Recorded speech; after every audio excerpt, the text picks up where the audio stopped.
नमस्कार साथियों, स्वागत है आपका EPS 95 मिनिमम पेंशन बढ़ोतरी के एक और वीडियो में। साथियों, आज EPS 95 से जुड़ी एक महत्वपूर्ण इन्फॉर्मेशन आपके साथ में डिस्कस करने वाले हैं, जो एक EPF 95 पेंशनर्स ने हमारे साथ में साझा की है। उन्होंने उच्च पेंशन और मिनिमम पेंशन बढ़ोतरी को लेकर संसद, सड़क और न्यायालय में हो रही लड़ाई के बारे में विस्तार से बताया और व्यंग्य किया है। तो बहुत ही मार्मिक तरीके से उन्होंने ये इन्फॉर्मेशन साझा की है। तो इस वीडियो को आप अंत तक ज़रूर देखिएगा ताकि पूरी इन्फॉर्मेशन आपको पता चल जाए। तो साथियों, यहाँ पर आप देख सकते हैं EPS 95 कोर्ट का रास्ता सही या सड़क का, उच्च पेंशन बनाम न्यूनतम पेंशन।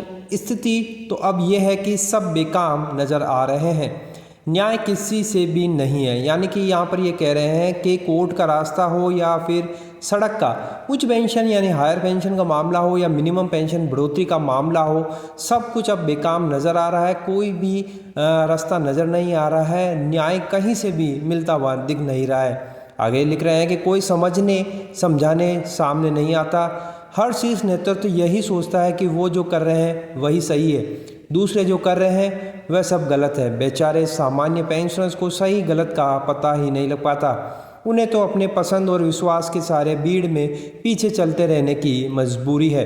तो यहाँ पर ये कह रहे हैं कि जो शीर्ष नेतृत्व है वो जो कहते हैं वही पेंशनर्स को मानना पड़ता है, क्योंकि पेंशनर्स को कुछ भी पता नहीं है कि सही और गलत क्या है। जो कुछ शीर्ष नेतृत्व या सरकार कहती है, EPFO कहते हैं, वह उन्हें मान लेते हैं। आगे ले लिखते हैं तो ऐसा है मित्रों कि सब कुछ लोगों के लिए एक रास्ता है तो दूसरों के लिए दूसरा। ये इसलिए कि EPS 95 की रचनाकारों को आने वाले दिनों में पेंशनर्स को क्या दिक्कत आने वाली होगी इसका उन्हें ज्ञान नहीं होगा। फॉर्मूला ही दोषपूर्ण हो तो ऐसा होना लाजमी है। इसलिए कोर्ट से मांग और सरकार से मांग के दो रास्ते हैं, जिनका संचालन अपने अपने हितों को देखते हुए पेंशनर्स के दो अलग अलग घटक काम कर रहे हैं। सभी अपनी अपनी जगह पर ठीक है। हमें सबके साथ हमदर्दी होनी चाहिए, न कि उनके खिलाफत बात करनी चाहिए, क्योंकि अन्याय दोनों के साथ हुआ है और अभी भी हो रहा है। EPS 95 नियमों में जो है उसका पालन करने का आदेश न्यायपालिका दे सकती है, दिया हुआ भी है, पर सरकार मान नहीं रही है। इसलिए लोग कोर्ट का रास्ता सही मानते हैं कि न्याय वहीं से मिलेगा, कहीं और से नहीं। दूसरी तरफ यदि EPS 95 के अंतर्निहित नियमों में ही कहीं दोष है, जिसका खामियाजा न्यूनतम पेंशन से पेंशनर का जीना दुभर हो रहा है, तो उसकी क्षतिपूर्ति सरकार या तो विशेष वित्तीय अनुदान देकर कर सकती है या नियमों में मूलभूत संशोधन कर कमियों को दूर कर सकती है। कि पेंशनर के सम्मानपूर्वक जीवन यापन के लिए कितनी राशि पर्याप्त हो सकती है, ऐसा न्यायालय नहीं कर सकती। ये तो सरकार के अधिकार में है। इसलिए कुछ लोगों को सरकार से अपनी मांग मनवाने आंदोलन और सड़क का रास्ता ही उपयोग लगता है।